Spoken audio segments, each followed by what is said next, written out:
People say you cannot outrun your past, but I learned something different on a scorching afternoon in the Arizona Territory, autumn of 1883. I learned that sometimes your past does not chase you at all. Sometimes it comes riding straight toward you, bound and bleeding on the back of a stolen horse. The sun hung low over the high desert, painting the rocks in shades of copper and gold. I was checking fence lines 3 miles west of my ranch when I heard it. The sound carried clear across the valley. Rough laughter. The kind men make when they think no one is watching, when they think God has turned his eyes away. I guided my horse up the ridge, slow and careful. Below me, 3 riders moved through the scrub brush. 2 were men I recognized from the saloons in Prescott. Drifters, the kind who hired out their guns and asked no questions.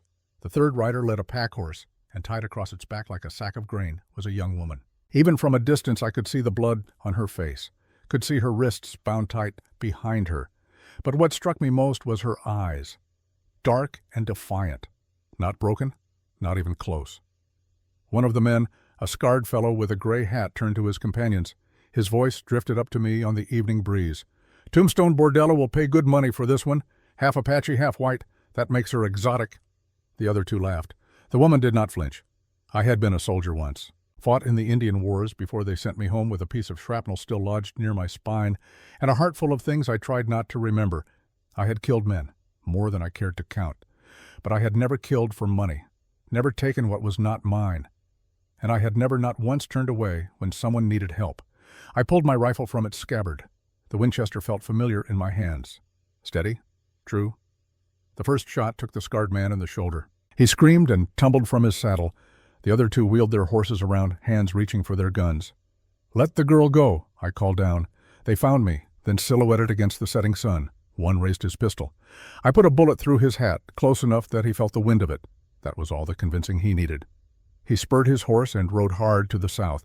His companion followed, leaving their wounded friend crawling toward cover. I descended the ridge and dismounted near the pack horse. The woman watched me approach. Her breathing was quick but controlled. She had bruises on her face and arms, cuts that would need cleaning, but she held herself with a dignity that impressed me more than I wanted to admit. I cut the ropes at her wrists with my hunting knife. "You hurt bad?" I asked. She rubbed her wrists, working feeling back into her hands. When she spoke, her English was perfect, not a trace of accent. "I will live. Thank you." I had expected broken speech, the stammering English of someone raised on the reservation, but this young woman spoke like a schoolteacher. Her eyes met mine, and I saw they were not brown, as I had thought. They were green, a startling pale green that caught the last light of day. "You got somewhere to go?" I asked. She looked away, then toward the mountains in the distance. The silence was answer enough. "Name's Jacob Brennan," I said. "Folks call me Jake. I have a ranch about 3 miles east. You are welcome to rest there. Get cleaned up. Figure out your next step." She studied me for a long moment, weighing whether to trust, whether she had any choice. "My name is Ayanna Cross," she said finally. "Most people call me Anna." I helped her onto my horse and swung up behind her. We rode in silence as the sky turned from gold to purple to black. Stars emerged one by one, sharp and bright in the desert air. "Where did they take you from?" I asked after a while. "San Carlos Reservation. I was traveling to Phoenix, looking for work. They attacked the stagecoach about 10 miles north of here." "Your family. My mother died 6 months ago, my father when I was 12. There is no one left." The words were simple, matter of fact, but I heard the loneliness beneath them, recognized it. I had been swimming in that same loneliness for 14 months, ever since Catherine closed her eyes for the last time and left me with 2 children and a house that echoed with her absence. "You know how to keep house?" I asked. The question came out rougher than I intended.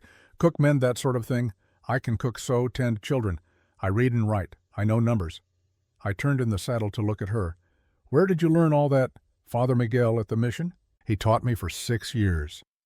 We rode the rest of the way in silence. I was trying to figure out what to do with this young woman who spoke like a scholar and looked at the world through eyes that had seen too much. The answer came easier than I expected. I needed help with the children. She needed safety.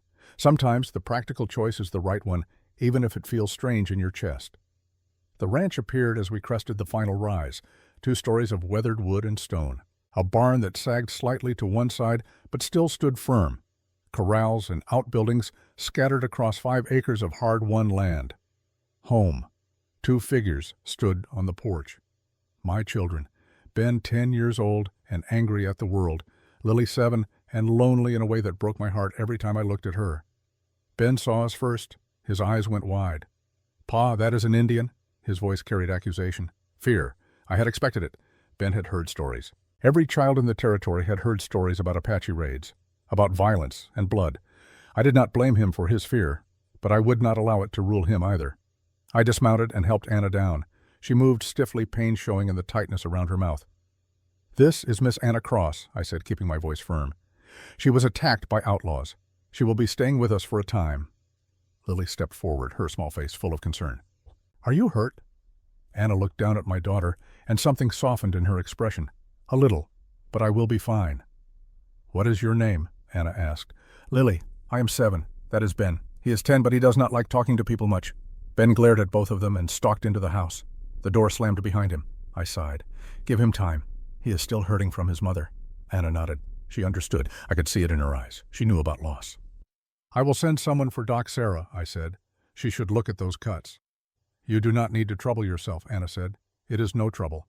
Doc Sarah is good people. She will make sure you are healing proper." While we waited for the doctor, I showed Anna to the washroom, gave her clean water and a towel, left her to tend to herself in privacy. Outside, I found Lily sitting on the porch steps, watching the stars come out. "Is she going to stay, Pa?" I sat down beside my daughter. "I do not know, sweetheart. That is up to her. I hope she stays. We need someone like Mama." The words hit harder than I expected. "No one is like your Mama Lily." "I know." Her voice went small. "But I am so lonely, Pa. Ben is angry all the time. You work from sunrise to dark, and I miss having someone." I pulled her close and felt her small body shake with tears she had been holding back. 7 years old and already carrying weight that would break a grown man. "I know, baby girl, I know." Doc Sarah arrived half an hour later. She was a woman in her middle 40s, widowed like me, with steel gray hair and eyes that missed nothing. She had seen me through Catherine's final days, had held my hand when I could not stop shaking. I trusted her more than I trusted most anyone. She examined Anna in the front room while I waited outside. When she emerged, her expression was grim. Bruises, cuts, rope burns. "She is lucky you came along when you did, Jake." "How long does she need to rest?" "Few days at least. And Jake," she lowered her voice, "the girl needs somewhere to stay. Luther Cobb and his men are looking for an escaped Indian all over the county." I felt my jaw tighten. Escaped? She was kidnapped. Luther does not care about the truth. You know how he feels about the Apache. I knew. Luther Cobb ran the biggest ranch in the valley, had ideas about who belonged in the territory and who did not. Led a vigilante group he called the Citizens Protection Committee. They claimed to keep the peace. Mostly, they kept fear alive. "She can stay here," I said. Doc Sarah studied me. "You sure about that Luther will make trouble? Let him try." After the doctor left, I made a pot of soup and carried a bowl to Anna. She was sitting up in the front room, still looking pale, but stronger than before. "Doc says you need to eat." She took the bowl with both hands. "Thank you. You do not have to do all this." "What, am I old?" I said, letting a small smile touch my mouth. "I am only 36, not 60. For the first time, Anna smiled back, just a flicker, but it was there. "Sorry," she said. "Jake." The sound of my name in her voice felt strange, familiar and foreign all at once. Catherine, my wife. She used to say I looked older than my years with this beard. She passed away. 14 months, consumption took her fast. The room fell quiet. Anna set down her spoon and looked at me with those unsettling green eyes. "I will leave when I am stronger. I do not want to bring trouble to your home." "Where would you go? Doc says Cobb's men are looking for you." "I know how to live in the wild. I could return to the reservation." "Stay," I said. The word came out harder than I meant. "At least until it is safe." "Why would you do that for me?" It was a fair question. I thought about it, about Catherine and the way she saw people, the way she believed in second chances and open doors. "Because you are 18 years old," I said finally, "and you got your whole life ahead of you. And because turning away from someone who needs help, that is not the kind of man I want to be, not the kind of man I want my children to know." Anna looked down at her hands. When she spoke again, her voice was barely above a whisper. "Thank you." The next morning I woke to sounds from the kitchen. I came downstairs to find Anna at the stove cooking breakfast, pancakes, bacon, coffee. The smell filled the house like a memory of better days. "I told you to rest," I said. "I am not used to lying idle, and I owe you." Lily came running down the stairs, her face bright with excitement. "It smells wonderful." Even Ben descended from his room, though he said nothing, just sat at the table with his arms crossed and his jaw set tight. I took a bite of the pancakes. They were better than anything I had managed in over a year, light and sweet with just a hint of honey. "Where did you learn to cook like this?" "My mother taught me the Apache way. Father Miguel taught me how white people cook. I combined them." "You did good," I said. Ben mumbled something that might have been agreement. Lily declared them the best pancakes she had ever eaten. Anna smiled at my daughter, and I saw the beginning of something, a connection forming, small but real. After breakfast, Anna noticed the pile of laundry I had been avoiding for weeks. Lily showed her where the well was, and together they set about washing clothes. I watched from the barn as Anna taught my daughter proper technique, mixing white methods with something older, something passed down through generations of Apache women who knew how to make do with what the desert provided.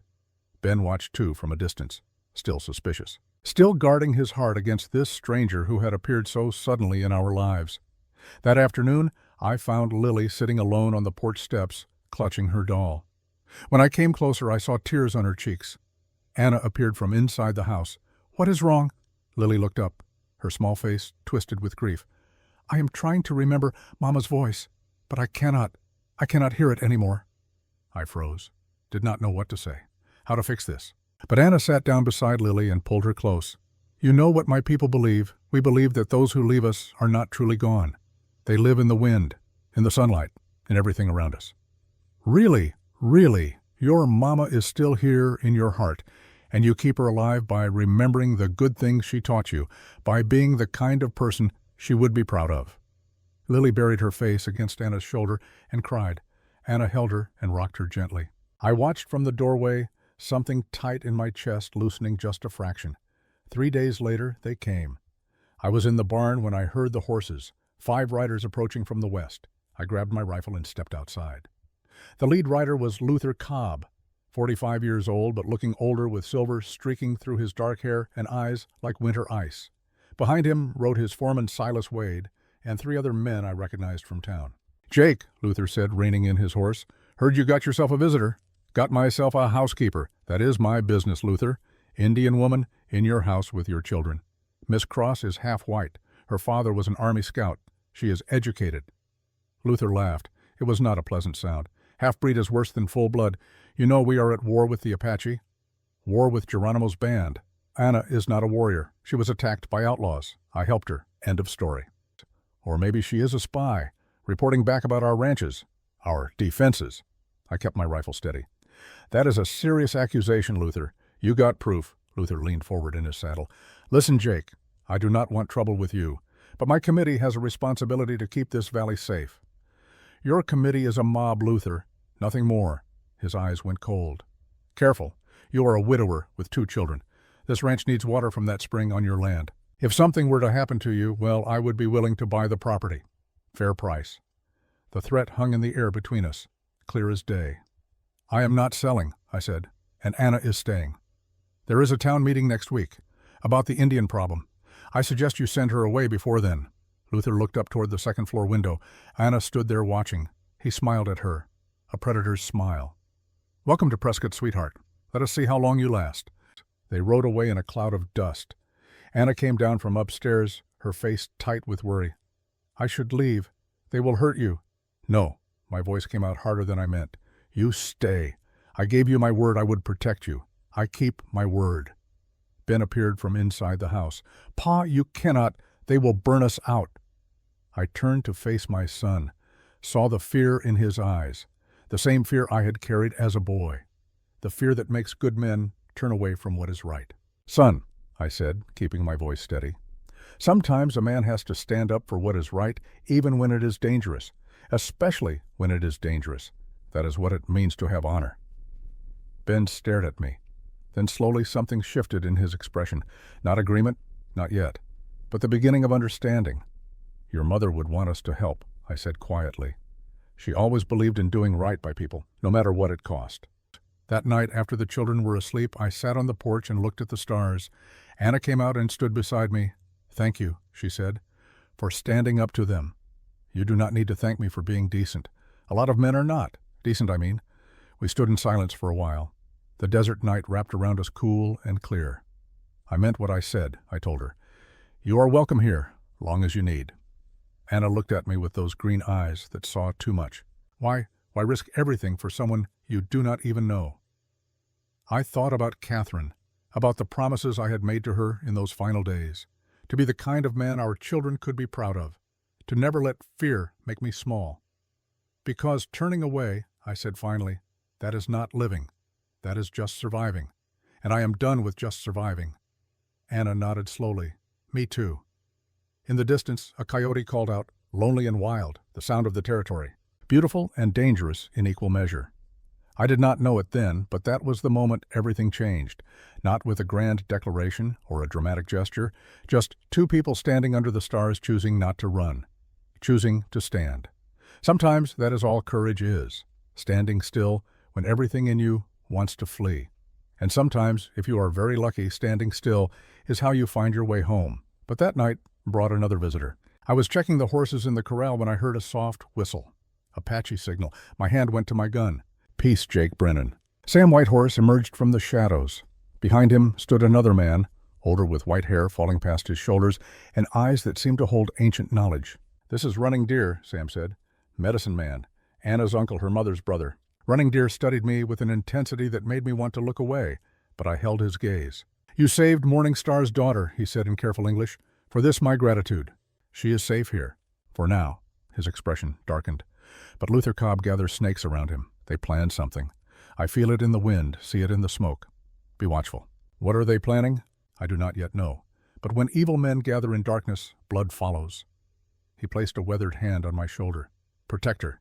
She is the last of her line, the last bridge between our peoples. Before I could respond, both men melted back into the night, silent as spirits. I stood alone in the darkness, their warning settling over me like a cold wind. The next morning brought heat that shimmered across the valley like water. I hitched the wagon and told Anna we were going into town. She needed proper clothes, something that did not mark her as different every time she stepped outside. Ben stayed behind with Lily. I gave him my old Navy revolver and told him to keep it close. He nodded, trying to look braver than he felt. At 10 years old, he was already learning what it meant to be the man of the house when I was gone. Anna sat beside me on the wagon seat, her hands folded in her lap. As we rolled toward Prescott, I could feel tension radiating from her like heat from a stove. You do not have to do this, she said. You need clothes that fit. Maria's store has what you need. That is not what I meant. I knew what she meant. Going into town with an Apache woman was making a statement, declaring to everyone that I did not care what they thought, that their fear and their hatred would not dictate how I lived my life. I know, I said. We rode in silence after that. The town appeared on the horizon dusty and small against the vast sky. Maybe 300 souls lived in Prescott. Enough to have a general store, a church, a courthouse, and 6 saloons. The essentials of civilization, as some folks saw it. People stared as we rode down Main Street. Conversation stopped mid-sentence. Women pulled their children closer. Men's hands drifted toward their guns. Anna kept her eyes forward, her spine straight. If she was afraid, she did not show it. Maria's general store sat at the corner of Main and First. Maria Delgado ran the place with an iron hand and a warm heart. She was Mexican, which meant she understood what it felt like to be looked at sideways in a town full of people who thought their skin color made them better. The bell above the door chimed as we entered. Maria looked up from behind the counter, and her weathered face broke into a smile. Jake Brennan, been too long. Maria, this is Anna Cross. She needs some proper clothes. Maria came around the counter and took Anna's hands in her own. Welcome, mija. Let us see what we can find for you. She led Anna toward the back where bolts of fabric and ready-made dresses hung on pegs. I stayed near the door watching the street, waiting. I did not have to wait long. The door slammed open hard enough to rattle the glass. Luther Cobb stood in the doorway with 3 of his men behind him. His eyes found Anna immediately. Maria, he said, his voice carrying false pleasantness. Why are you serving this person? Maria straightened to her full 5 feet. This is my store, Luther. I serve who I choose. Even Indians, even the people killing our neighbors. Anna has killed no one. She is a customer, same as anyone. Luther ignored her and walked toward me. Town meeting tonight, Jake. 7 o'clock, courthouse. We are going to discuss your problem. I do not have a problem. The citizens will decide that. He moved past me toward Anna. She stood her ground, though I saw her hands tighten on the fabric she was holding. You, Luther said. You, Apache. Anna, met his eyes without flinching. My mother was White Mountain Apache. My father was John Cross Army Scout. You can check the records at Fort Whipple if you doubt me. Her voice was clear and steady. Educated. It threw Luther off balance. He had expected broken English, subservience. Instead, he got a young woman who spoke better than half the men in his so-called committee. Half-breed, he said, recovering. That is worse than full blood. I am an American citizen, Mr. Cobb, born in Arizona Territory. I have as much right to be here as you do. A murmur ran through the store. Other customers had gathered, drawn by the confrontation. They had expected a cowering savage. What they got was something that did not fit their stories. Luther's face darkened. We will see about your rights tonight. I stepped between them. That is enough. Anna works for me, legal and proper. You got a problem with that, take it up with a lawyer. Do not need lawyers, need common sense. You brought an Apache into your home with your children. You are endangering this whole community. Only danger here is vigilante violence. I will be at your meeting. With Anna. You want to make accusations, you make them to my face. Luther stared at me for a long moment. Then he smiled. That same predator's smile he had worn at my ranch.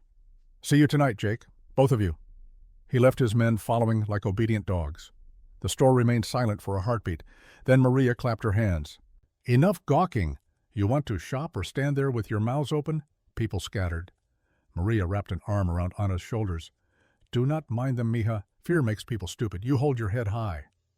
On the ride back to the ranch, Anna and I said nothing for the first mile. The silence was not uncomfortable, just heavy, with everything unsaid. You did not have to do that, Anna said finally. Stand up to him like that. Catherine, my wife, she used to tell me I was too stubborn for my own good. Said it would get me killed someday. Maybe she was right. I smiled despite myself. Maybe. But you know what being stubborn is, sometimes the only thing that keeps a man standing when everything else wants to knock him down. Anna looked at me sideways. Or breaks him? That too. I paused, choosing my words. Can I ask you something? Yes. Your father, John Cross. Did you know him well? Anna's expression softened. He died when I was 12. But before that he taught me everything. Reading, writing, tracking, shooting. He said I needed to know both worlds to survive. Sounds like a smart man. He was. He used to say the worst thing you could be was ignorant. That ignorance bred fear, and fear bred cruelty. He was right about that. We rode the rest of the way in companionable silence. When we reached the ranch, Lily came running out to meet us. Ben followed more slowly, his eyes wary, but less hostile than before. Anna went inside with Lily to try on the dress Maria had given her. I found Ben in the barn, mucking out stalls with more force than necessary. You mad at me? I asked. You are going to get us killed, for an Indian. I leaned against the stall door and watched my son work. He had Catherine's eyes, her stubborn chin. You know how I met your mama? Ben stopped shoveling. Kansas, Grandpa's farm. That is right, but your grandparents did not want her to marry me. You know why? He shook his head. Because I was a soldier. They said soldiers were violent men, drunks and drifters, not fit for their daughter. But your mama, she looked past what people told her to see. She saw who I really was. And she chose me anyway, even though her family fought her on it. Ben's hands tightened on the shovel handle. But Anna is not mama. No, no one will ever be your mama. But you know what your mama would say right now. She would say, do not let fear stop you from doing what is right. Anna needs help. We are helping. That is who we are. Tears streamed down Ben's face. He tried to wipe them away, ashamed of crying in front of me. I miss her, Pa. I miss her so much. I pulled him close and let him cry, let him release some of the grief he had been carrying like stones in his pockets. I know, son, I know. Later that afternoon, as the sun began its descent toward the mountains, Anna came downstairs wearing the new dress. It was simple calico blue with small white flowers. Her hair was pulled back and braided. She looked young and uncertain and beautiful. Lily clapped her hands. You look wonderful. Even Ben, still red-eyed from crying, managed a small nod. Good luck tonight. The words were quiet, almost grudging, but they were there. A crack in the wall my son had built around his heart. Anna smiled at him. Thank you, Ben. The courthouse sat in the center of town, a two-story building that served as courtroom meeting hall and sometimes jail. By the time we arrived, it was packed. 40 or 50 people crammed into a space meant for half that many. The air was thick with tobacco smoke and tension. Luther Cobb stood at the front with Judge Harlan Pierce beside him. The judge was 60 years old with a face like weathered leather and eyes that had learned to look the other way when money changed hands. We found seats near the middle. Doc Sarah was there sitting with Maria and Father Miguel Rodriguez, the old priest who had taught Ana. They nodded to us, our allies in a room full of enemies. Judge Pierce banged his gavel. "Meeting is called to order. Mr. Cobb, you have the floor." Luther stood and faced the crowd. "Citizens, we have a problem. Jake Brennan has brought an Apache woman into his home, into this valley, while we are at war with the Apache." Murmurs rippled through the room. "How do we know she is not a spy? Geronimo raided near Fort Apache just last month. She could be reporting our locations, our supply routes, our defenses." I stood up. "Ana Cross is half white. Her father was an Army scout, not a warrior. She was kidnapped by outlaws. I rescued her." "So you say. But where are your witnesses? I shot 2 men who were dragging her away. One died. The other 2 ran. You want me to dig up the body?" Some people shifted uncomfortably. Others looked intrigued. Judge Pierce leaned forward. "Miss Cross, do you have anything to say?" Ana stood slowly. The room fell silent, every eye fixed on her. "My name is Ayanna Cross," she said. Her voice carried clear and strong to every corner of the room. "My mother was White Mountain Apache. Her name was Morning Star. My father was John Cross, Army Scout. He served 15 years at Fort Whipple. You can check the records." "Half-breed is still Indian," someone shouted from the back. Ana did not flinch. "I am American, born in this territory. I learned to read and write from Father Miguel. 6 years of education. I am not a spy. I am an orphan, looking for honest work." She paused, letting her words sink in. "I understand your fear. There is war. Blood has been spilled on both sides. My mother died from illness at San Carlos Reservation. There was not enough food, not enough medicine. I do not want war. I only want to live in peace." Doc Sarah stood. I examined Ana. She had bruises all over her body, rope burns on her wrists. Jake's story is true. Maria rose next. "I lost my daughter to an Apache raid 10 years ago. I know pain. I know anger. But Ana did not kill my daughter. Revenge is meaningless." Father Miguel's voice was gentle but firm. "I have known Ana since she was 12 years old. She is moral, hard-working, and kind. I vouch for her character." The tide in the room was shifting. I could feel it. People were listening, considering. Then the door at the back opened. Marshal Tom Garrett walked in, his badge catching the lamplight. He was a federal marshal, which meant he outranked everyone in the room, including Judge Pierce. "Sorry I am late," Tom said, "but I have important information." Luther's face went pale. "Marshal, this is a town matter." "Not anymore." Tom walked to the front of the room and held up a piece of paper. "I investigated the outlaws who attacked Ana, found one of them alive, dying from infection in a Tucson jail. Before he passed, he confessed everything. Luther Cobb hired them to attack the stagecoach. The dying man even gave me a letter, one Luther had sent with payment instructions, signed in his own hand. I had it verified by 3 witnesses before he died." The room exploded. "Lies," Luther shouted. "He said you paid them to attack the stagecoach Ana was traveling on, to create an Indian incident, something to scare the townspeople, get them behind your vigilante committee, and give you excuse to take control of the valley, including Jake's land and water rights."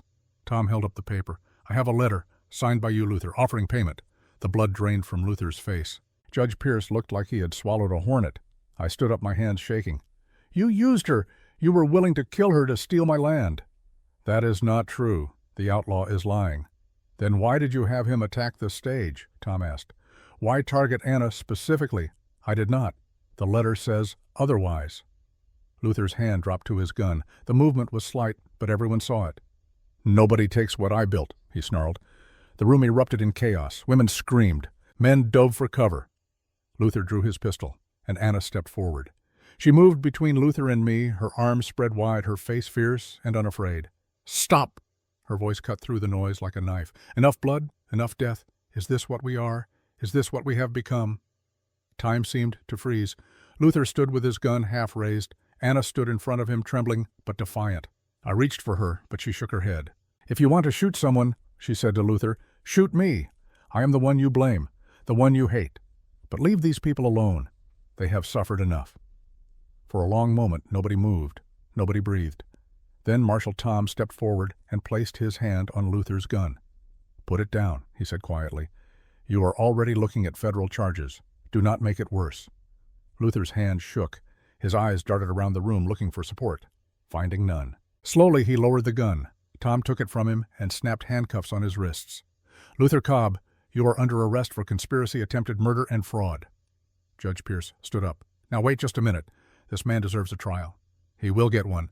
Federal court, not your jurisdiction, Judge. As Tom led Luther away, the room remained silent. Then one by one people began to leave. Some looked ashamed, others angry. A few stopped to nod at Anna or touch her shoulder gently. Maria hugged her tight. You are braver than any soldier I ever knew. Doc Sarah smiled. That was something to see. Father Miguel made the sign of the cross.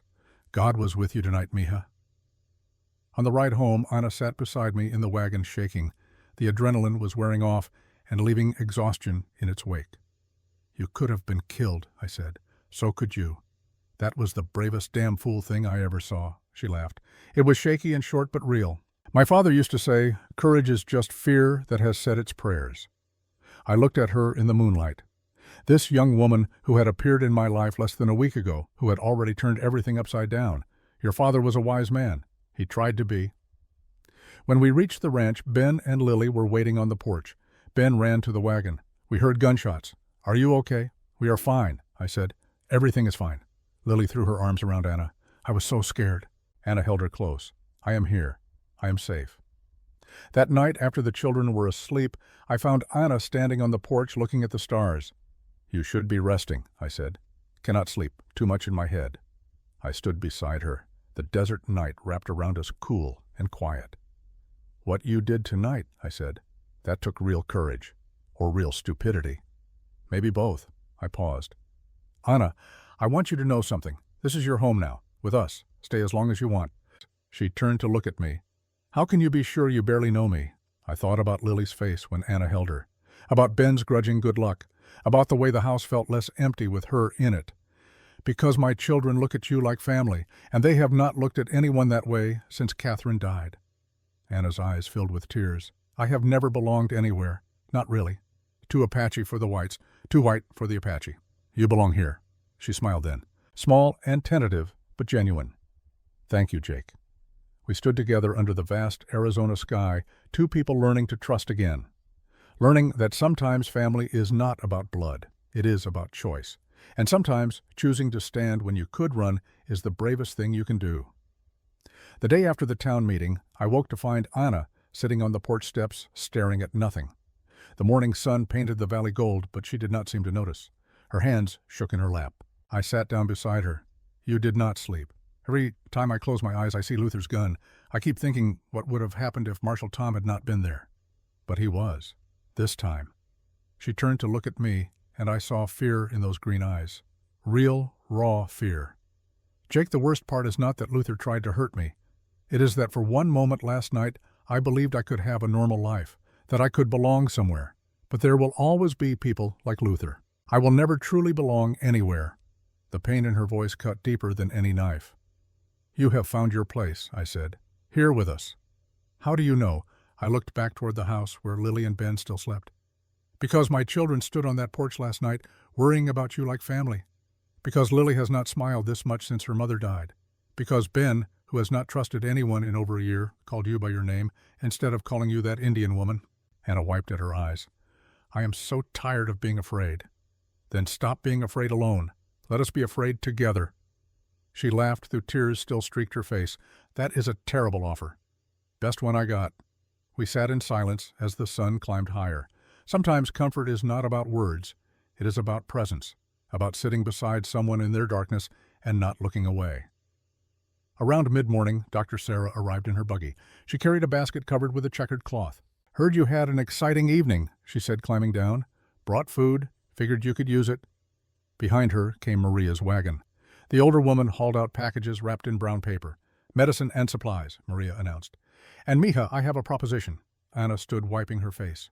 What kind of proposition? Doc Sarah spoke first. I need an assistant at my clinic. Someone with knowledge of herbs and natural remedies. Someone who can help me reach patients who do not trust white doctors. But I do not know Western medicine. I will teach you. You teach me about Apache healing. Together we can help more people. Anna looked stunned. You would trust me with your patients. I would trust you with my life. Last night proved that. Maria stepped forward. And I need help at the store. Someone who can speak Spanish and Apache. Someone who can bridge communities. Why? Anna asked. Why are you doing this? Maria's expression softened. Because 30 years ago I came to this territory from Mexico. People called me terrible names, said I did not belong, but a few good people gave me a chance. gave me work and dignity. Now it is my turn to pass that forward." Before Anna could respond, another visitor appeared. Father Miguel rode up on an old mule moving slowly in the heat. "Anna, my child." He dismounted and embraced her. "I am proud of you. You should not be. I almost got people killed. You stood for truth when everyone else wanted to look away. That takes courage I have rarely seen." He reached into his saddlebag and pulled out a string of wooden rosary beads. "These belong to your mother. Morning Star gave them to me before she died. She wanted you to have them." Anna took the beads with trembling hands. "Mama's rosary. She told me to give them to you when you needed them most. I think that time is now." Anna pressed the beads to her heart and wept. Father Miguel held her while she cried. For her mother, for her father, for all the years of being alone. I turned away to give them privacy and found myself face to face with someone I had not expected to see. Sam Whitehorse sat astride a paint horse, watching the scene with dark, knowing eyes. He was 70 years old, a former Apache scout who had ridden with Crook and Miles. He had also ridden with John Cross. "Jake Brennan," he said, his voice like gravel, "we need to talk." We walked away from the house toward the corrals. Sam moved with the careful stiffness of age and old wounds. "John Cross saved my life 20 years ago," he said. "Took a bullet meant for me at Canyon Creek. I owe him a debt. He was a good man. The best. And his daughter has his spirit. I saw what she did last night." "How did you hear about that?" Sam smiled. "News travels, especially when it is interesting." His expression grew serious. "Luther Cobb is not finished. Judge Pierce will get him released. Money talks louder than justice in this territory." "I know. When that happens, Luther will come for you. For Anna, you need to be ready." "I will protect her." Sam studied me for a long moment. "You love her." The words hit me like a physical blow. I opened my mouth to deny it, then stopped. Because standing there in the morning sun, I realized it was true. Somewhere between rescuing her and watching her stand up to Luther, between seeing her comfort Lily and teach Ben, I had fallen in love with Anna Cross. "I barely know her," I said. "Love does not ask permission. It just arrives." Sam placed a weathered hand on my shoulder. "Your heart is good, Jake Brennan, like John's. Protect his daughter. She is worth protecting." After Sam left, Anna went upstairs to change from her work clothes. I heard her sharp intake of breath from the bedroom. "Jake, come quickly." I took the stairs 2 at a time. Anna stood frozen before an open trunk, her mother's trunk where she kept her precious few belongings. "What happened?" "My mother's knife, the one with turquoise stones. It is gone." We searched thoroughly. The trunk's lock had been forced wood splintered around the brass hasp, but nothing else was missing. Just the knife. "When did you last see it?" 3 days ago. I showed it to Lily, told her the story of how my mother got it. Her eyes widened with realization.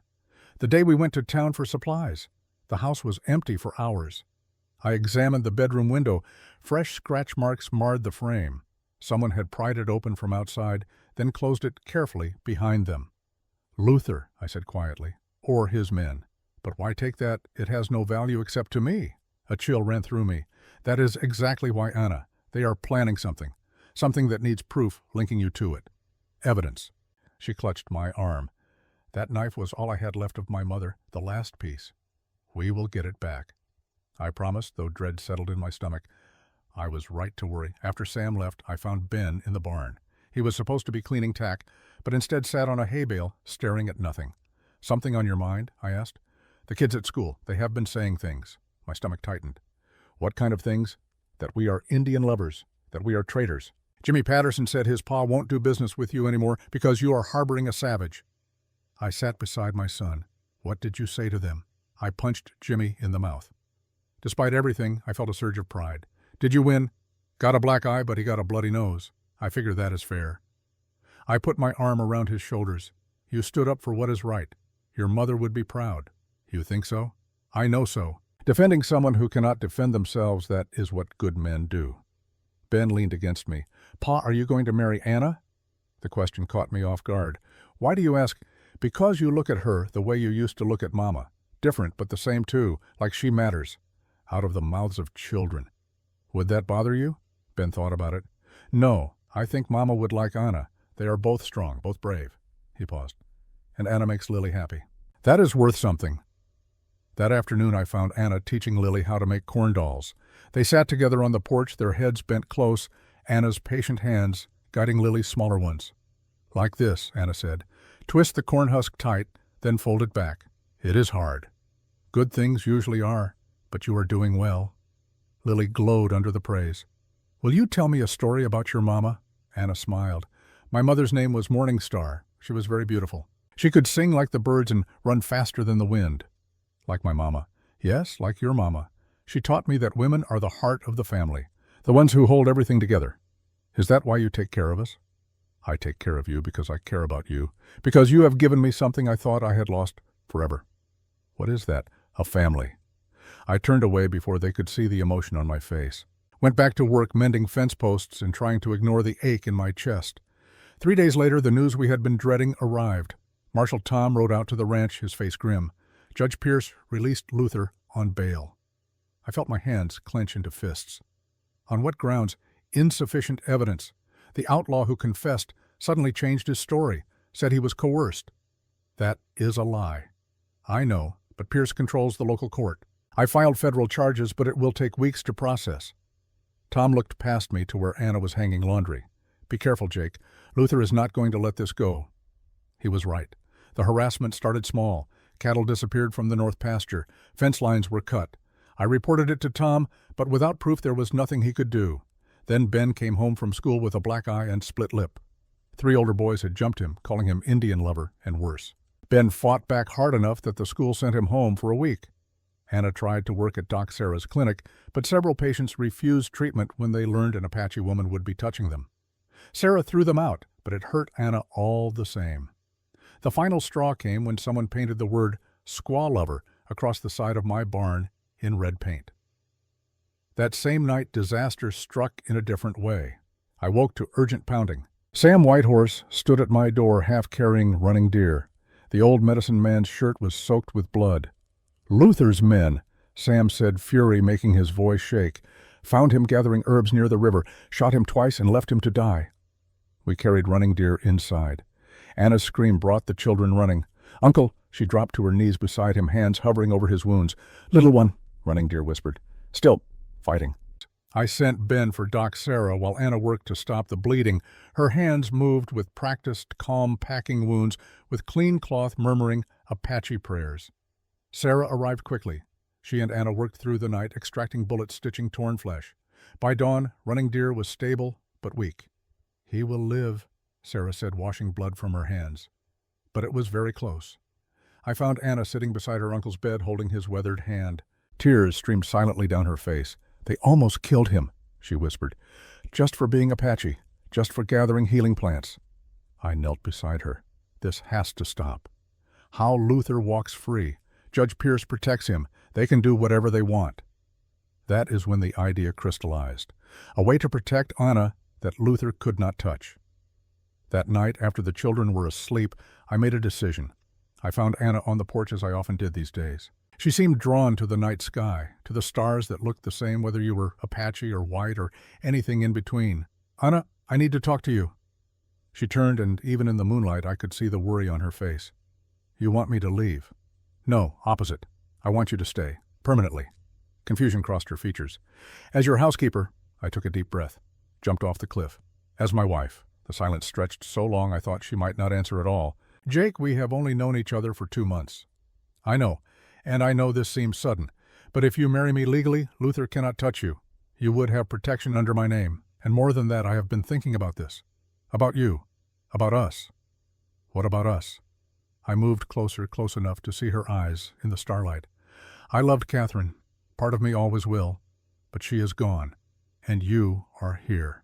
And somewhere between rescuing you and watching you stand up to Luther, between seeing you with my children and listening to you talk about your dreams, I started to feel something I did not think I could feel again. Jake, I am not asking you to love me back, not yet, but I am asking for a chance, a real chance, to build something together, to be a family. Anna's eyes filled with tears. Do you understand what you are asking? Marrying an Apache woman will make everything harder. The town will turn on you completely. Let them. I have lived easy. I have lived hard. You know what is worse than hard, living without honor. Living as a coward. She looked away toward the mountains, black against the star-filled sky. If I say yes, I need to know this is not just about protecting me. It started that way, I admitted, but it is not that anymore. You want to know the truth. I wake up thinking about you. Wonder if you slept well, if you are safe, if you are happy.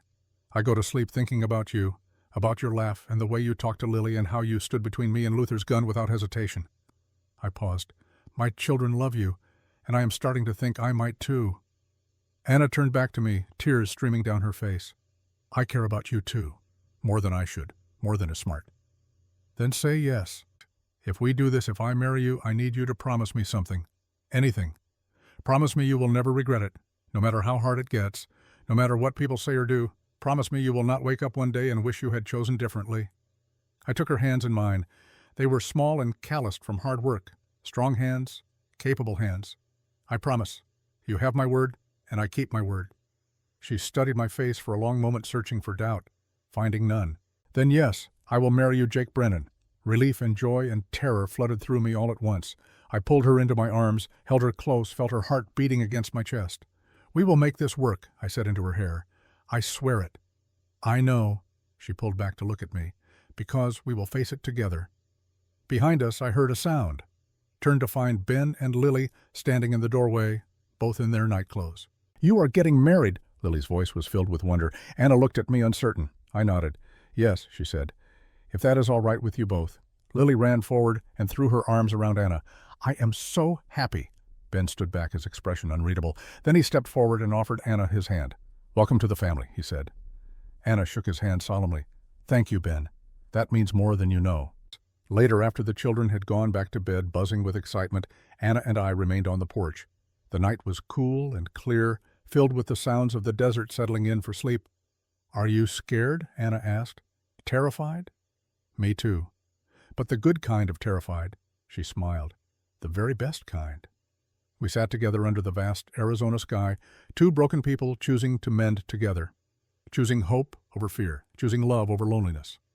And somewhere in the darkness, Luther Cobb was planning his revenge. But that was tomorrow's problem. Tonight, we had each other. And sometimes that is enough. 3 days passed like water through cupped hands, we told Father Miguel first. The old priest smiled wide enough to show the gaps in his teeth and blessed us both in Spanish and Apache. He agreed to perform the ceremony, combining Catholic ritual with Apache traditions. It will be beautiful, he said, a joining of two worlds, two hearts. Sam Whitehorse arrived the next day without being asked. He carried sage and sweetgrass for the Apache blessing ceremony. Your father would be proud, he told Anna. You honor both your peoples. Mariah took charge of the wedding dress with the enthusiasm of a general planning battle.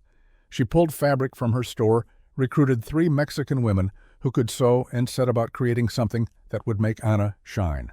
Every bride deserves to feel beautiful, Maria declared, especially one as brave as you. Doc Sarah offered her home for the reception. My husband and I used to host gatherings before he passed.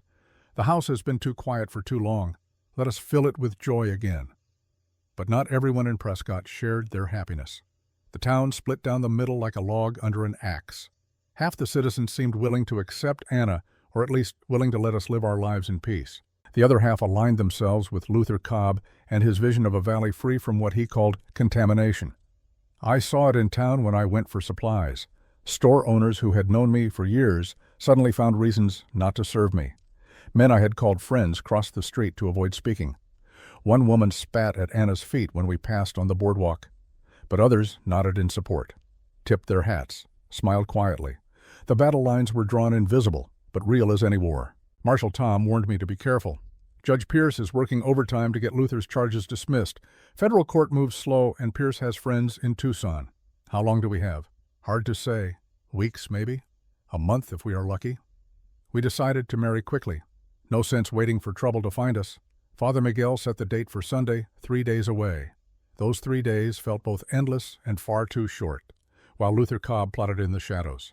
I did not know it then, but he met with Judge Pierce in the judge's chambers late on Thursday night. The meeting was brief and ugly. The wedding is in 3 days, Luther said, pacing like a caged animal. Once they are married, I lose my leverage. Judge Pierce leaned back in his chair, fingers steepled. Then we stopped the wedding. Hal Brennan has the marshal on his side. There are other ways. The judge pulled a leather-bound book from his desk. Territorial law has a clause. Marriages between whites and Indians can be annulled if deemed against the public interest. Luther's eyes narrowed. But you need evidence. So we create evidence. The plan they hatched was simple and vicious. Silas Wade Luther's foreman would lead a raid on the Johnson Ranch, a small spread 5 miles south of mine. They would attack at night, burn the barn, steal cattle, make it look like an Apache raid, but they would leave evidence, something to tie Anna to the attack. Something that would force an arrest and stop the wedding. What kind of evidence? Luther asked. Judge Pierce smiled. It was not a pleasant expression. That Apache girl must have possessions from her people, items that could be planted at the scene. She keeps her mother's things in a trunk. I have heard the Mexican women talking about it. Then acquire something from that trunk. Leave it at the Johnson place. When we find it, we arrest her for conspiracy. No wedding, no protection. And Brennan will have to choose between his land and his woman. Luther nodded slowly. When? Tomorrow night. Give us Saturday to investigate. Arrest her Sunday morning, right before the ceremony. They shook hands on it, a pact sealed in darkness and greed.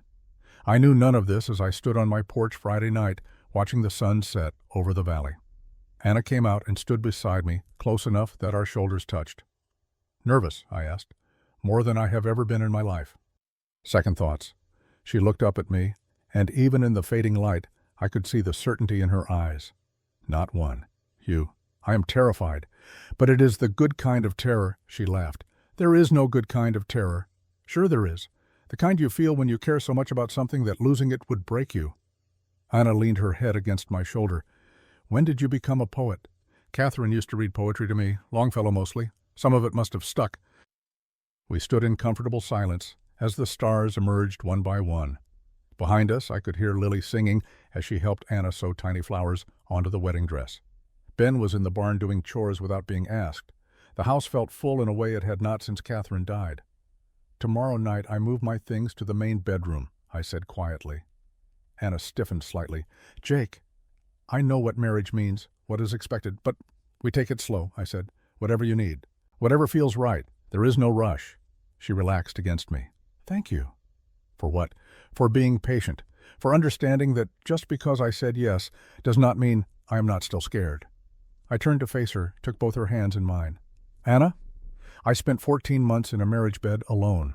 Another few weeks or months or however long it takes, that does not frighten me. What frightens me is the thought of you feeling trapped, of you staying because you think you have to instead of because you want to. Tears welled in her eyes. How are you so good? I am not. I am just a man who lost one wife and does not want to lose another through carelessness or selfishness. She stood on her toes and kissed me. It was brief and sweet and tasted like promise. Inside, Lily called out, Anna, come see, the dress is almost finished. Anna smiled against my mouth. Duty calls. She went inside, leaving me alone with the night and my thoughts. I should have felt peaceful, happy. Instead, I felt uneasy, like a storm gathering just beyond the horizon. I checked my rifle that night before bed, made sure it was loaded and within easy reach, just in case. The midnight bells had not yet rung when the fire started. I jerked awake to frantic pounding on my door, threw on pants, and grabbed my rifle racing downstairs. Through the window I could see an orange glow on the southern horizon. I yanked open the door. Young Tommy Johnson stood there barefoot and sobbing, his face streaked with soot. Mr. Brennan, our ranch, they attacked us. Who attacked you? I do not know.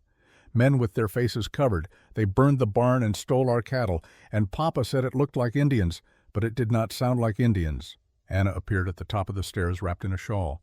What is happening? Stay here with the children, I told her. Lock the doors. I saddled my horse and rode hard toward the Johnson place with Tommy clinging behind me. The boy's father, Robert Johnson, was fighting the barn fire with buckets from the well. The building was already lost flames reaching toward the sky like grasping fingers. I helped him douse the surrounding grass to keep the fire from spreading to the house. We worked in grim silence until the barn collapsed in on itself, sending up a shower of sparks. How many head did they take? I asked. 20, maybe 25. Robert's face was blackened with smoke. They came fast and quiet. Had the cattle moving before we even knew they were here.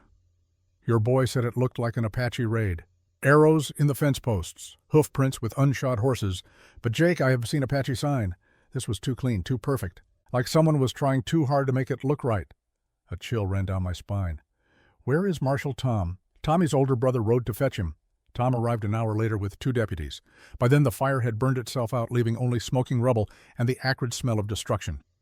Tom moved through the scene with a lantern examining the ground. He stopped suddenly, crouched down, and picked something up. Even from a distance I recognized it, an Apache knife. Small and decorative with turquoise inlay on the handle. I had seen Anna holding it once, running her fingers over the stones while she told Lily about her mother. Tom walked over to me, his face grave. He held out the knife without a word. "That is Anna's," I said. My voice sounded hollow. "Her mother's knife." "You sure? I have seen her with it. She keeps it in a trunk with her mother's things." Tom's jaw tightened. "Jake, I do not want to do this. But Judge Pierce is going to use this to issue a warrant for Anna's arrest. She did not do this. Someone planted that knife. I know, but without proof. Luther did this. Him and Wade and whoever else he paid. Probably. But knowing and proving are different things." The eastern sky was starting to lighten when I rode back to my ranch. Anna stood on the porch, still wrapped in her shawl, her face pale with worry. "What happened?" I dismounted and told her everything. Watched her face crumble as I described the knife. "That was my mother's," she whispered. "The only thing I had left of her. How did they get it? Someone broke into the house while we were at the town meeting. They have been planning this." "Jake, I should turn myself in. This is my fault. The Johnsons lost everything because of me." "No." I took her shoulders, made her look at me. "This is Luther's fault. His and no one else's. And we are not running, not hiding. We stand and fight." "Against what?" "They have the law on their side." "Then we change the law? Or we break it, but we do not surrender." Ben appeared in the doorway, my old Navy revolver in his hand. "Pa is right. We fight." Lily stood beside her brother, her small face set with determination. "Together!" Anna looked at my children, then at me. "You would risk everything for me. You are part of this family now. That means we protect you, no matter what." Before Anna could respond, horses approached from the road. I tensed, ready for trouble. But it was Doc Sarah in her buggy, followed by Maria's wagon. "We heard what happened," Sarah said, climbing down. "Sent telegrams to the territorial governor, explained about the corruption, about Luther's vendetta." Maria hauled out supplies. "Food, medicine, ammunition, whatever you need. You are not alone in this." Father Miguel arrived on his mule, moving with the slow dignity of age.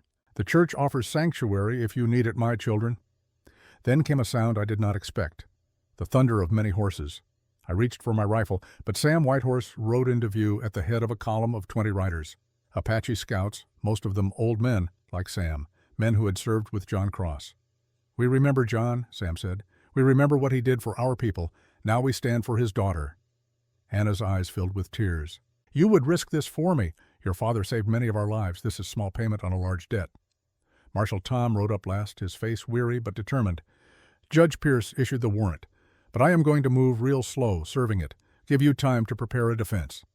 I looked around at the faces gathered in my yard, old and young, Apache and white and Mexican, people who had chosen to stand against fear and hatred. "Thank you," I said. "All of you." Doc Sarah stepped forward.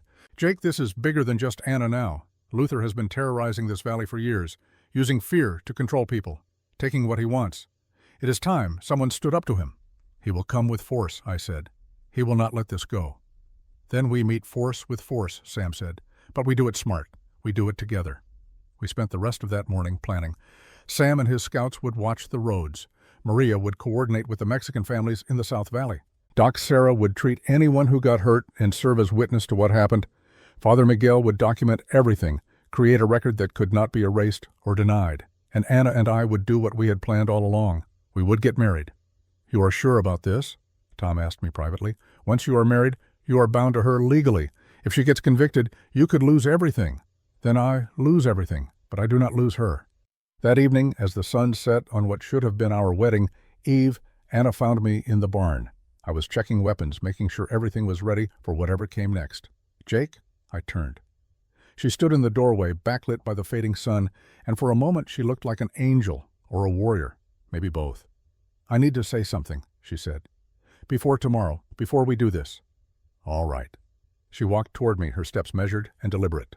"If we marry tomorrow and things go badly, if Luther wins, if I get convicted or worse, I do not want you to blame yourself. I chose this. I chose you. Whatever happens, that choice was mine." "Anna, let me finish." She took my hands. "You gave me something I thought I lost when my parents died. You gave me hope, a family, a place to belong. Even if we only have tomorrow, Even if that is all we get, it is more than I ever dreamed of having. So thank you. For seeing me as a person instead of a problem, for standing when you could have walked away. I pulled her close and held her. She fit perfectly against my chest, like she was made to be there. We are going to have more than tomorrow, I said into her hair. We are going to have years, decades. We are going to watch our children grow. We are going to grow old together on this land. I promise you that. You cannot promise that. Watch me. She pulled back to look at my face. You are the most stubborn man I have ever met.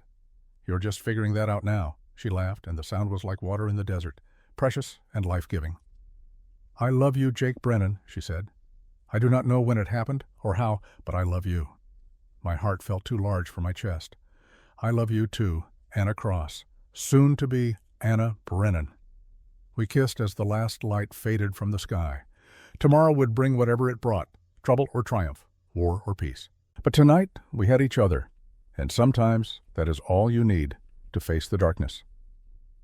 Sunday morning arrived bright and merciless, the kind of day that makes you squint against the sun and feel every bead of sweat as it rolls down your spine. We should have been preparing for a wedding. Instead, we were preparing for war. Marshal Tom arrived at dawn, his face gray with exhaustion. He had not slept. Neither had we. Judge Pierce moved up the hearing, he said. 9 o'clock this morning at the courthouse. Says he wants to settle this before it gets out of hand. Before we can get married, you mean, I said. That too. Tom looked at Anna. I am sorry. I tried to delay it, but Pierce has legal authority. Anna stood straighter. She wore the dress Maria had made for the wedding. Simple blue calico with small white flowers. If she was going to face judgment, she would do it as a bride denied. I am ready, she said.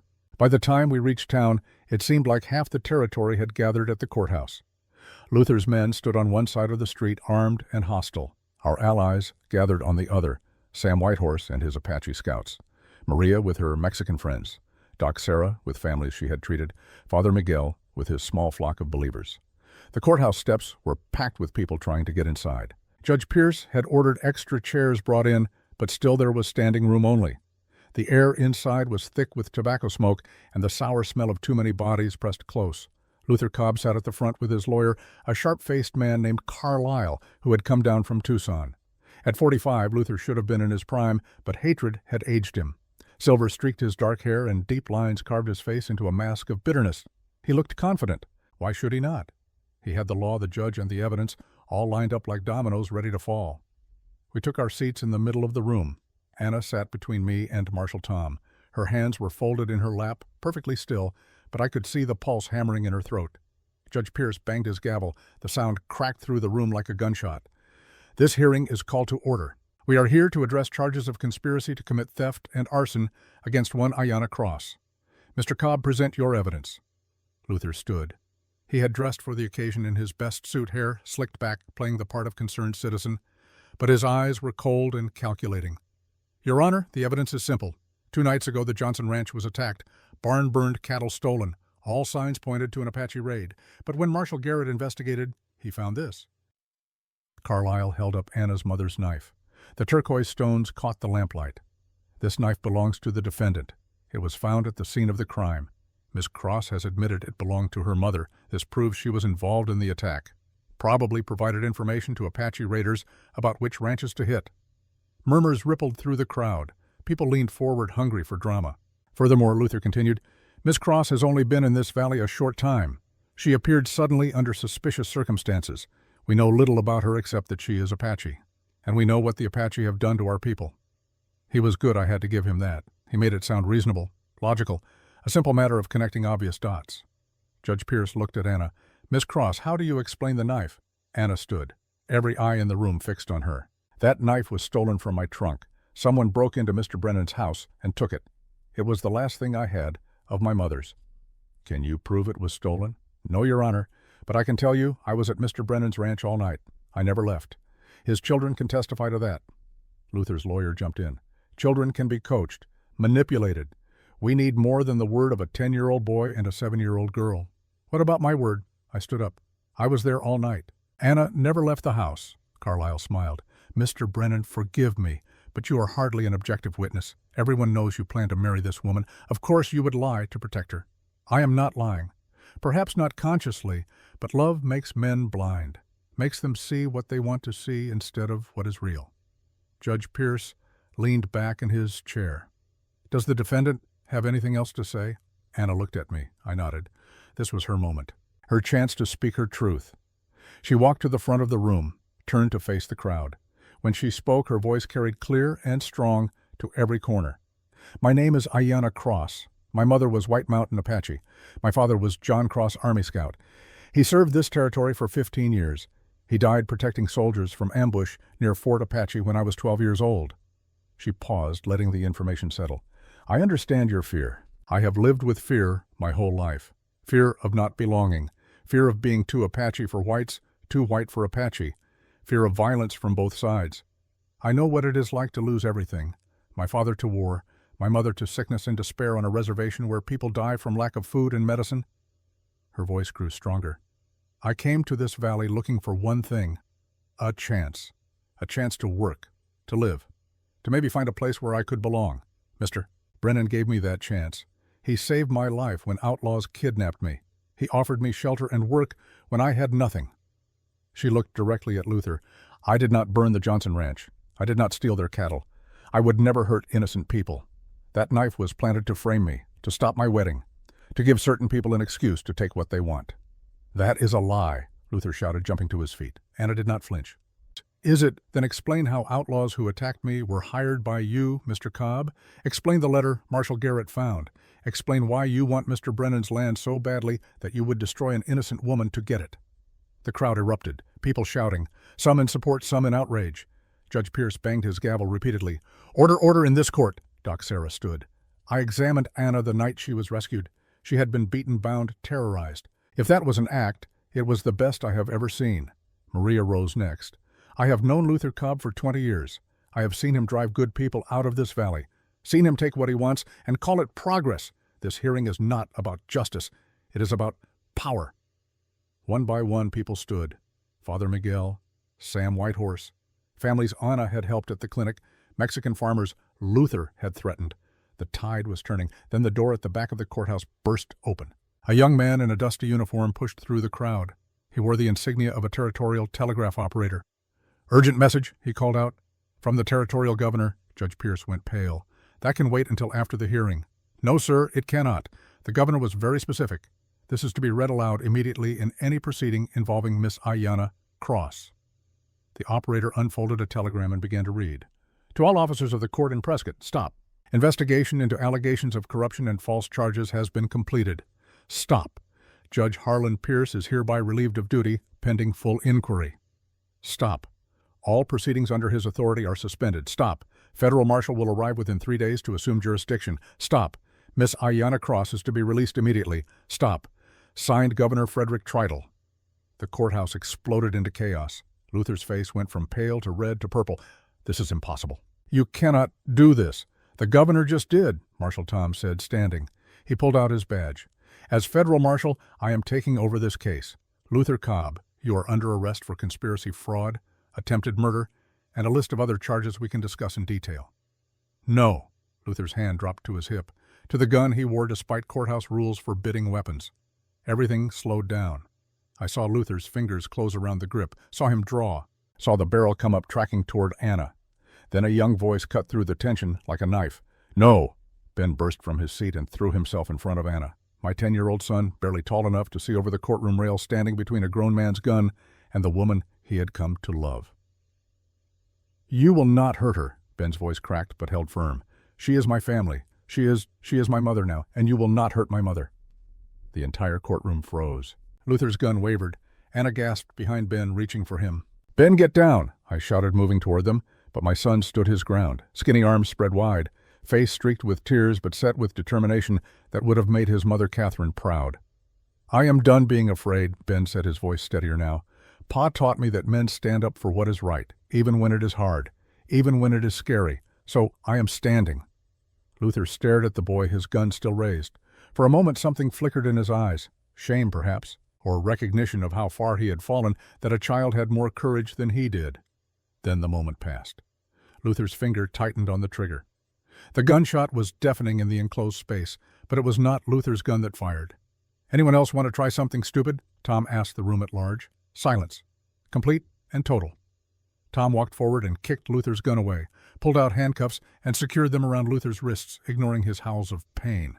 "Luther Cobb, you are under arrest. You have the right to remain silent, though I doubt you will use it." Doc Sarah pushed through the crowd.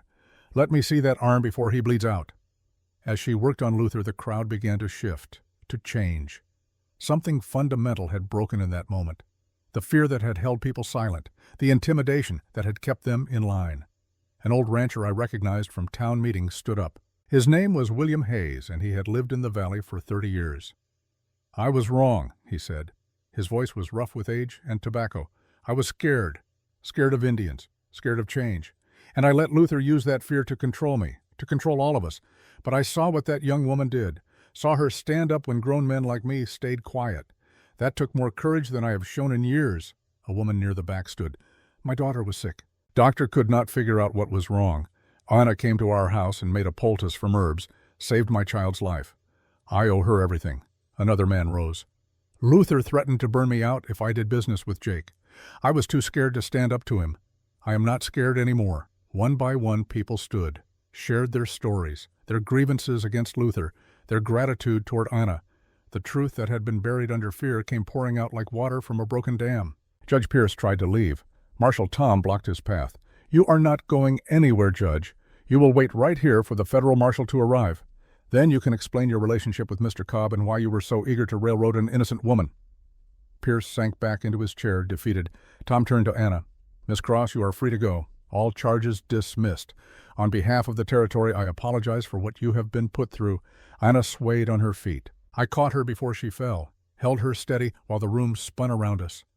"Is it over?" she whispered. "It is over." She buried her face against my chest and cried. Great shaking sobs of relief and exhaustion. I held her and let her cry, let her release all the fear and tension she had been carrying. When she finally pulled back, her face was blotchy and wet. Beautiful. "We can still get married," she said. "Today. Right now." I looked around the courthouse, at the people gathered, at Father Miguel standing near the front with his Bible and his gentle smile, at Sam Whitehorse with his sacred sage, at our friends and allies who had risked everything to stand with us. "Father Miguel," I called out, "you available to perform a wedding?" The old priest's face lit up. "I thought you would never ask." The transformation was immediate. People began rearranging chairs. Someone ran to get flowers from the general store. Maria appeared with the wedding dress, the real one that had been waiting at her shop. Anna looked at me with wide eyes. "We are really doing this now, unless you want to wait." I have waited long enough. Doc Sarah swept Anna away to help her change. The men cleared a space at the front of the courthouse. Sam prepared his sacred items for the Apache blessing. Father Miguel donned his vestments. 20 minutes later, Anna walked back into the room. The blue calico dress was gone. In its place, she wore white. Simple cotton with lace at the collar and cuffs. Her hair hung loose down her back, crowned with wild flowers. She looked young and nervous and absolutely radiant. Ben and Lily flanked her, walking her down the makeshift aisle. My children, our children, leading her toward me and our future. Father Miguel stood at the front. To his left stood Sam Whitehorse. To his right, Running Deer, still moving carefully from his wounds but insisting on being present. East and West and the old ways, Apache and Catholic. 3 generations, 2 cultures, 1 ceremony. Running Deer spoke first in Apache, wafting sacred sage smoke over us both. Anna translated softly, "He blesses our union, asks the spirits to give us strength for battles ahead, to make our love a bridge that can carry others across the divide between peoples."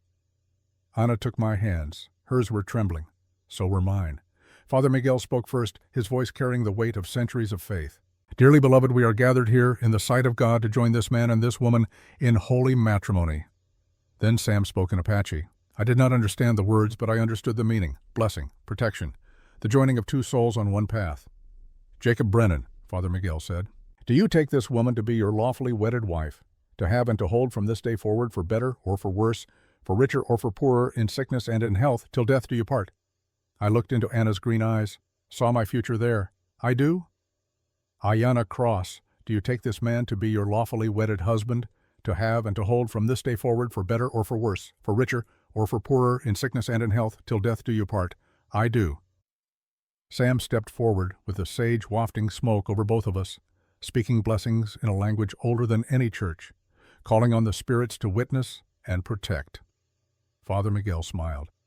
"By the power vested in me by the Catholic Church and the territory of Arizona, I now pronounce you husband and wife. You may kiss your bride." I cupped Anna's face in my hands, kissed her gently as the courthouse erupted in cheers. She kissed me back and I tasted salt from her tears, happy tears this time. When we broke apart, Ben was grinning and Lily was clapping so hard her hands must have hurt. Our friends pressed close with congratulations and blessings. Maria hugged Anna fiercely. "Welcome to the family, mija, all of our families." Doc Sarah kissed both our cheeks. About time someone brought joy back to this valley. Sam placed his weathered hand on our joined hands. "Your father would be proud. You honor both your peoples." Even Marshal Tom smiled, though he kept one eye on Luther Cobb, who sat handcuffed and sullen in the corner. That afternoon we held the reception at Doc Sarah's house, as planned. Tables groaned under food that people brought. Mexican dishes from Maria's friends, Apache fry bread from Sam and his scouts, apple pies and roasted chickens from families who had stayed silent before, but were silent no more. Children played in the yard, adults talked and laughed. For one afternoon the valley forgot its divisions and simply celebrated. As the sun began to set, I found Anna standing on the porch, watching the light paint the mountains gold. "Tired?" I asked. "Exhausted, happy, terrified, everything all at once." I put my arm around her waist. She leaned into me. "We did it," she said. "We actually did it. We had help. The best kind." She turned to look at me. "What happens now? Now we go home. We live our lives. We raise our children. We work the land. We love each other." It sounds simple when you say it like that. Maybe it is simple. Maybe we just make it complicated. Inside, someone started playing a fiddle. Music drifted out into the evening air. People began to dance. "Mrs. Brennan," I said, "may I have this dance?" She smiled, took my hand. "Mr. Brennan, you may." We danced as the sun set and the stars emerged. Around us, our community celebrated, two peoples coming together. Two worlds learning to share space. It would not be easy. I knew that. There would still be people like Luther. Still be fear and hatred and division. But tonight in this moment, we had won a victory. Not just for Anna and me. For everyone who believed that love was stronger than hate. That courage was stronger than fear. That justice was possible if good people stood together. Later, much later, as we drove the wagon home under a sky full of stars, Anna rested her head on my shoulder. "Thank you," she whispered. "For what? For choosing me, for standing with me, for giving me a family. Thank you for saving mine." Behind us, in the wagon bed, Ben and Lily had fallen asleep curled together like puppies. Our children, our future. And beside me sat my wife, my partner, my second chance at happiness. The road ahead would have challenges, I knew that, but we would face them together, and sometimes that is all you need, each other, and the courage to keep standing. The first weeks of marriage were harder than either of us expected, not because we did not love each other. We did, but love alone does not teach you how to share a bed with someone new, how to navigate the small intimacies of daily life, how to merge two broken families into something whole. Anna moved her few possessions into the main bedroom the day after the wedding. That night we lay beside each other in the darkness, both of us rigid with uncertainty. "We do not have to," I said finally. "There is no rush." "I know," her voice was small in the dark, "but I am your wife now. I want to be a real wife." "You are a real wife. The rest will come when it comes." She turned toward me. I could just make out her face in the moonlight from the window. "Catherine," she said, "do you still think about her? When you look at me?" The question was knife-sharp, honest, deserving of honesty in return. "Yes," I said, "sometimes, but not the way you think. I think about how she would have liked you, how she would have appreciated your strength, your kindness with the children. You miss her. Every day. But missing her does not mean I do not want you. Those are two different things, two different kinds of love." Anna was quiet for a long moment. Then she moved closer, resting her head on my chest. I put my arm around her and felt some of the tension leave her body. "Tell me about her," Anna said. "About Catherine. I want to know." So I did. Told her about meeting Catherine at her father's farm in Kansas, about how she laughed too loud and spoke her mind and refused to be less than she was for anyone, about how she followed me to Arizona even though her parents begged her not to, about the years we had together before the sickness took her. Anna listened without interrupting. When I finished, she was crying quietly. "She sounds wonderful." She was. "And you know what?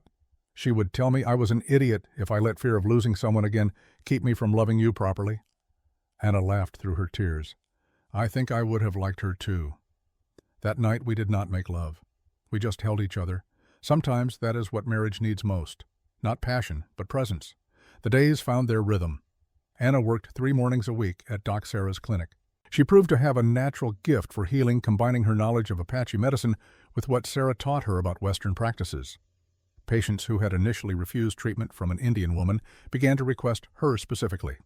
She has gentle hands, one old rancher told me, and she listens, really listens. That is worth more than fancy medical school learning sometimes. The rest of the time, Anna kept house and worked with the children. She taught Lily to read using both English books and Apache stories, helped Ben with his arithmetic and his understanding of the natural world. She was patient where I would have been frustrated, firm where I would have been soft. She was, I realized, exactly what our family needed. But the Valley had not finished testing us. 2 months after the wedding, Luther Cobb went to trial. The federal prosecutor brought charges that read like a catalog of corruption, fraud, conspiracy, attempted murder, theft, witness intimidation. The list went on. Luther was convicted on 12 counts, sentenced to 20 years in the territorial prison at Yuma. Judge Pierce got 10 years for accepting bribes and perverting justice. The day Luther was led away in chains, he looked at me across the courtroom. His eyes held pure hatred. "This is not over, Brennan," he said. "I have friends, family. They will remember." "Let them remember," I said. "We are not going anywhere." But his words haunted me. I increased patrols around the ranch, taught Anna to shoot though she already knew how from her father, made sure the children knew to stay close to the house when I was away. For months I waited for the other shoe to drop. It never did. Luther's friends and family, it turned out, wanted nothing to do with his vendetta. They were too busy trying to salvage what was left of his ranch, which the courts had seized to pay his debts and restitution to his victims. Slowly, carefully, the valley began to heal. Anna was the catalyst for much of that healing. She started small, helping Maria at the store, chatting with customers in English, Spanish, and Apache, making people see her as a person, not a threat. Within 6 months, even the most skeptical townspeople had to admit she was good for business. She could translate, negotiate with Apache traders, and smooth over the cultural misunderstandings that had plagued commerce for years. Then she approached the town council with a proposal. "We need a school," she said at the monthly meeting. "A real school, one that teaches all children, white, Mexican, Apache, together."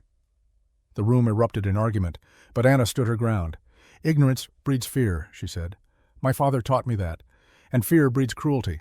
If we want the next generation to do better than we did, we have to teach them to see each other as human beings, not enemies." Doc Sarah supported her. So did Father Miguel. So did a growing number of parents who were tired of hatred and violence. The vote was close, but it passed. By spring of 1885, Anna had established a small schoolhouse on land donated by a rancher whose life she had saved when he got pneumonia. She taught reading, writing, arithmetic, history, but she also taught understanding, respect, the value of different perspectives. I watched her transformation with awe.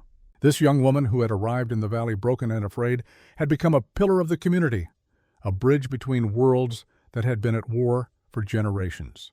One evening, about 3 years after we married, I found her on the porch staring at the sunset. She did that often, found peace in the changing light. "Penny for your thoughts," I said. She smiled.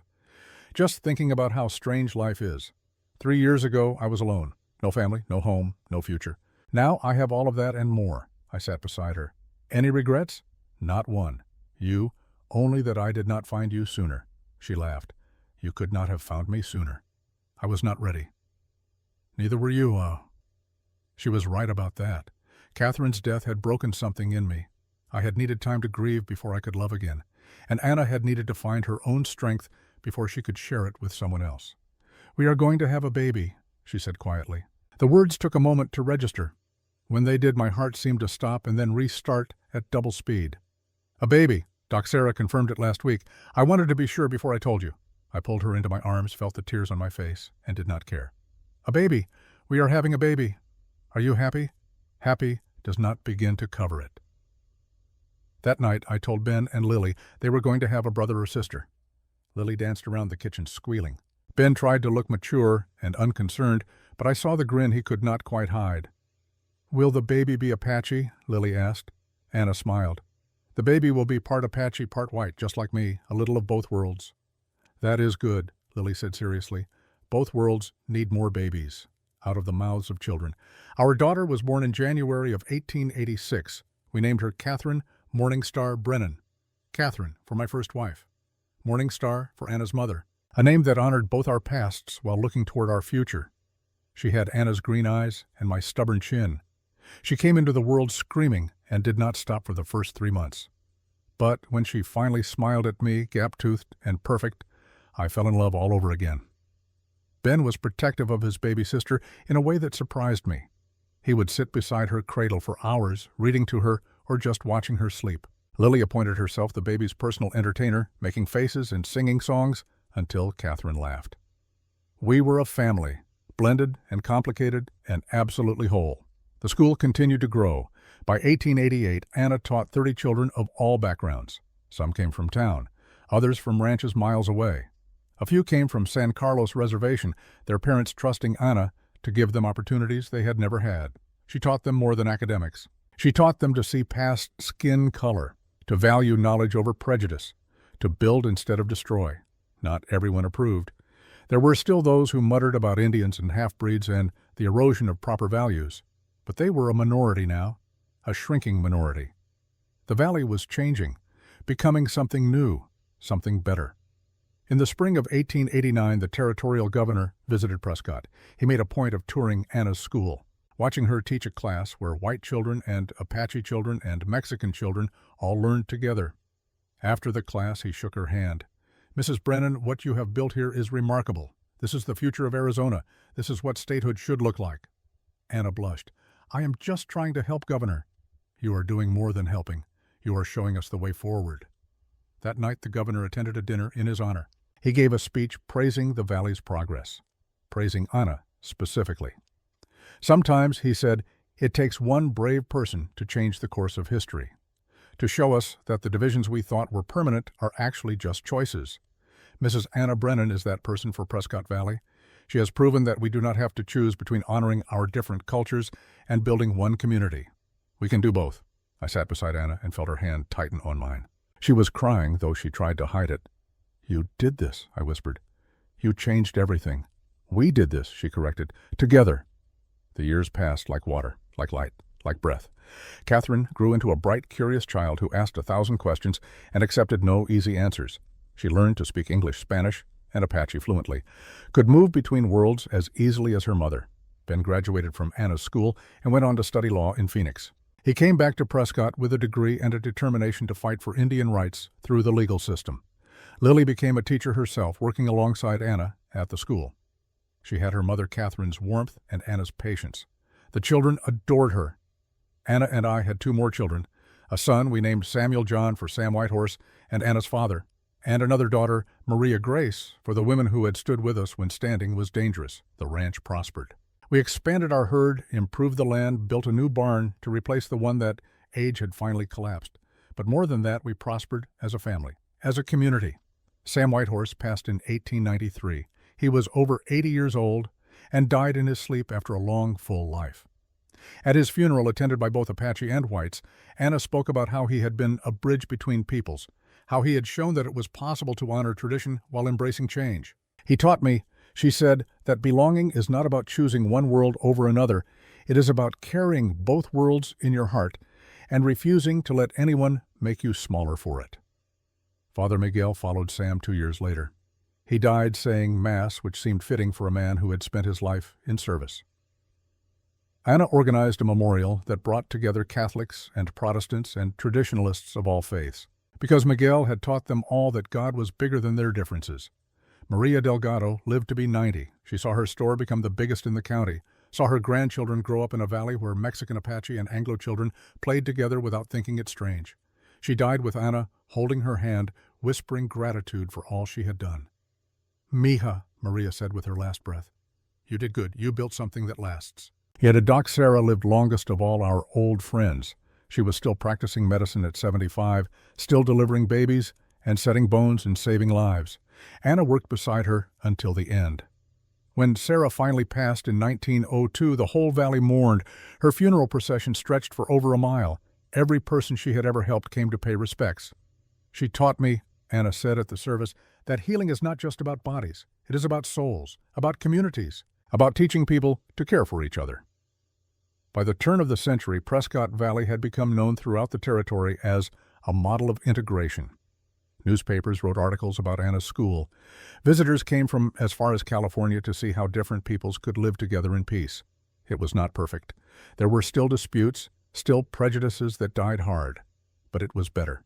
Infinitely better than it had been. On a warm evening in July of 1903, Anna and I sat on our porch. We were both in our 50s now, gray-haired and slower moving than we once were, but still here, still together. Our grandchildren played in the yard, Ben's children, and Lily's. Catherine Morningstar, now 17, sat with her younger siblings, teaching them a song in Apache. "You ever think about how it started?" Anna asked. "How unlikely all this was every day. If those outlaws had not taken me. If you had not been checking fence lines that day. If you had decided I was too much trouble." "I never thought you were too much trouble." She laughed. "Liar. I was enormous trouble. I am still trouble. The best kind of trouble." We sat in comfortable silence, watching the sun paint the valley gold and red and purple. The same valley that had once seemed so hostile, so divided. Now it was home, to all of us. "Do you think it will last?" Anna asked. "What we built here, I think we gave it a chance. What people do with that chance is up to them." Wise words from an old rancher. I learned from the best. As darkness fell, our family gathered for supper. 3 generations around one table. White and Apache and every combination in between. Speaking 3 languages and laughing in all of them. This was the legacy. Not land or money or buildings, but this. Family and community and hope for the future. Later, after everyone had gone to bed, I found Anna standing at the window of our bedroom, looking out at the stars. "What are you thinking?" I asked. "About my parents, wishing they could see this, see what became of their daughter. They know. Somehow they know." She turned to me. Even after 20 years, the sight of her still made my heart beat faster. "I love you, Jake Brennan, for giving me a home, for giving me a family, for giving me a chance to belong. I love you, Anna Brennan, for saving my family, for saving this valley, for teaching all of us that bridges can be built, that different worlds can share the same sky." We held each other in the darkness, 2 people who had found each other against all odds, who had chosen love over fear, who had stood when running would have been easier. And in the morning, we would wake and do it all again. Keep building, keep teaching, keep showing anyone who would watch that change was possible. That belonging was not about erasing who you were. It was about having the courage to be fully yourself while making room for others to do the same. That sometimes the family you choose is stronger than the family you are born into. And that love, real love, is not about finding someone who makes life easy. It is about finding someone worth fighting for, worth standing with, worth building a future alongside. We had found that in each other, and that was enough, more than enough. It was everything. Years later, long after I had passed and Anna had followed me, our great-grandchildren would tell the story. Of the rancher who saved an Apache woman, of the woman who saved a valley, of the love that bridged 2 worlds. They would tell it to their children, who would tell it to theirs. The story would change with each telling, as stories do. Details added and removed. Legend mixing with truth. But the heart of it would remain. That once in a small valley in Arizona, people chose hope over hate, chose understanding over fear, chose to build instead of destroy, and it all started with one man making one choice on one autumn afternoon in 1883. To help someone who needed helping, to stand for what was right even when it was hard, to believe that tomorrow could be better than today, if we only had the courage to reach for it. Sometimes that is all it takes to change the world. One choice, one moment, one person deciding that love is stronger than fear. And sometimes, if you are very blessed, that one choice becomes a legacy that outlasts you, that teaches future generations what is possible when good people refuse to surrender to hatred, when they stand together and say, "No more. We will be better. We will do better.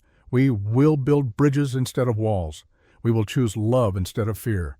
We will honor our pasts while building our futures. Together. Always together." That is the promise Anna and I made to each other on a Sunday morning in a courthouse that smelled of tobacco and hope. That is the promise we kept for the rest of our lives.